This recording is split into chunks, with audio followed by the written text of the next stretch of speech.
In the labyrinthine alleys of an ancient Indian market where the air hangs thick with the scent of spices and forgotten time, a young man named Rahul stumbled upon a treasure. Or so he thought. He was just another face in the crowd, aimless, until his eyes caught a peculiar glint from a dusty corner shop. It was a vintage camera, unlike anything he'd ever seen. It seemed to hum with a faint, otherworldly glow. The shopkeeper, a man whose eyes held the wisdom of centuries, warned him away. "Some things are better left on the shelf," he rasped, his voice like grinding stones. But Rahul, drawn by an irresistible pull, paid the man and walked away with his new prize, the old man's warning echoing and fading behind him. He felt a strange excitement, a premonition that this camera would change his life. He just didn't know how. Back on the bustling street, Rahul decided to test his new acquisition. He spotted a stray dog, a common sight in these parts, and framed it in his viewfinder. Click. The camera whirred, and a photograph slid out, developing instantly under the warm sun. The image was sharp, almost too real. It showed the same dog, but this time, it was gnawing on a large bone. Rahul looked up. The dog was still just sitting there, panting in the heat. Shrugging, he put the photo in his pocket and continued his day. Almost an hour passed. As he sat at a small tea stall, he saw something that made his blood run cold. The same stray dog trotted past, and just as it did, a butcher from a nearby shop tossed out a large bone. The dog seized it, settling down to chew, in the exact spot, in the exact way, as the photograph had shown. It was impossible. A coincidence? He had to be sure. His heart hammered against his ribs as a chilling realization dawned on him. The camera didn't just take pictures, it captured the future. 1 hour into the future, to be precise. The discovery sent a jolt of electricity through Rahul. The world was no longer a place of chance and struggle. It was a game he now had the cheat codes to. Greed, a quiet seed in his heart, began to sprout, twisting into a hungry vine. Why struggle when he could have it all? The camera became his oracle, his key to a kingdom of wealth. He started small. He'd find a quiet spot, take a picture of a newspaper stand, and the photo would reveal the winning lottery numbers an hour before they were announced. It worked. The first win was a shock, the second a thrill, the third an expectation. Soon, lotteries were too slow. He turned his lens to the chaotic dance of the stock market, capturing the ticker tape of the future. Fortunes were made in minutes. He photographed busy intersections, the images revealing tragic accidents moments before they occurred. He wasn't there to help. He was there to bet on the outcomes, to play the odds with divine certainty. Money began to pour in, a torrent that washed away the old Rahul and left a new man in his place, isolated and consumed by his own power. He moved into a sprawling, sterile mansion, a glass and steel fortress that echoed with his own lonely footsteps. The friends who knew the old, humble Rahul faded away, replaced by the fleeting admiration of strangers who only saw his wealth. He draped himself in designer clothes, drove cars that cost more than most people's homes, and hosted lavish parties where he was the distant, untouchable king. But in the quiet moments, a shadow of unease lingered. The camera, his source of power, was always near, a constant, silent reminder of the unnatural pact he had made. The thrill of the win was slowly being replaced by a gnawing paranoia. He had everything he ever wanted, but he had never felt more alone. The world was his playground, but he was its only player, trapped in a game of his own making. One night, the silence of his vast mansion was particularly deafening.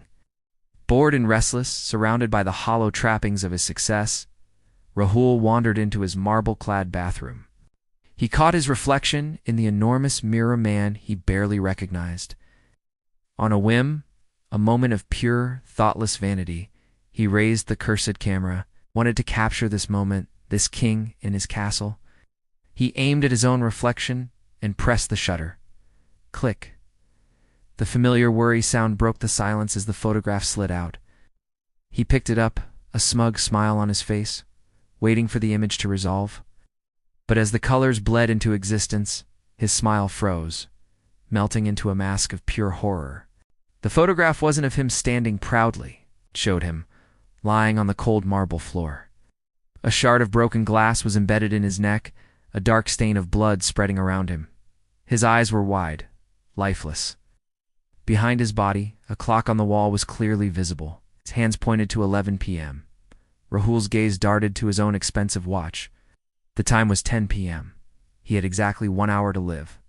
Panic, cold, and absolute seized him. The world tilted on its axis. The camera had never been wrong. He was looking at his own death warrant. His mind, once sharp and calculating, now raced in a frenzy of terror. 1 hour. He had to stop it. He ran through the mansion, his breath coming in ragged gasps, bolted the heavy oak doors, engaged the electronic locks, and slammed down the reinforced steel shutters on every window. The house became a tomb. He activated the perimeter alarms and sat in his security room, his eyes glued to the bank of CCTV monitors, watching every empty corridor and silent room. His fortress, once a symbol of his power, now felt like a trap. Every shadow seemed to move. Every creak of the house was an approaching footstep. Was someone already inside? Had an enemy from his past? Someone he'd cheated or ruined, found a way in? He was a prisoner in his own home, hunted by a future he himself had revealed. The minutes ticked by, each one a hammer blow against his sanity. The clock on the wall showed 10:55 p.m., 5 minutes left. Rahul was a wreck, huddled in a corner, his body trembling uncontrollably. He had checked every room, every closet, every possible hiding place.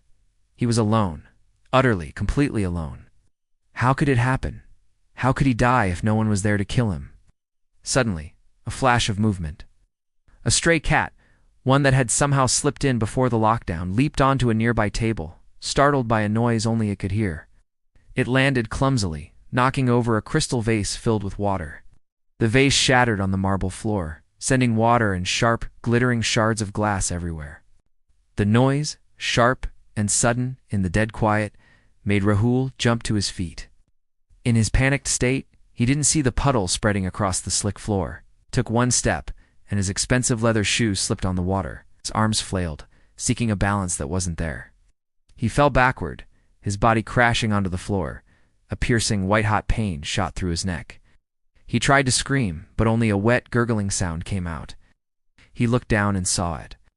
A large, jagged piece of the broken vase sticking out of his throat. His blood pulsed out, dark and warm, pooling around him. His eyes found the clock on the wall. The hands pointed straight up. 11 p.m. Fate, it turned out, didn't need an assassin. Silence returned to the mansion, deeper and more permanent than before. Rahul's body lay still on the marble floor, a tragic tableau mirroring the photograph that had sealed his doom. On the floor, just a few feet away, lay the vintage camera. As the last echo of life faded from the room, the camera emitted a faint, ethereal glow. With a soft mechanical whir, it moved on its own. The lens adjusted, focusing on the scene of death before turning away. Click, it took another picture all by itself. The photograph slid out, developing in the darkness. It didn't show the dead man. It showed a new scene, a dusty market. The hand of another curious, ambitious person reaching out, their fingers just about to close around the strange, glowing camera. If you enjoyed this story, don't forget to like, subscribe, and hit the bell icon so you don't miss our next video.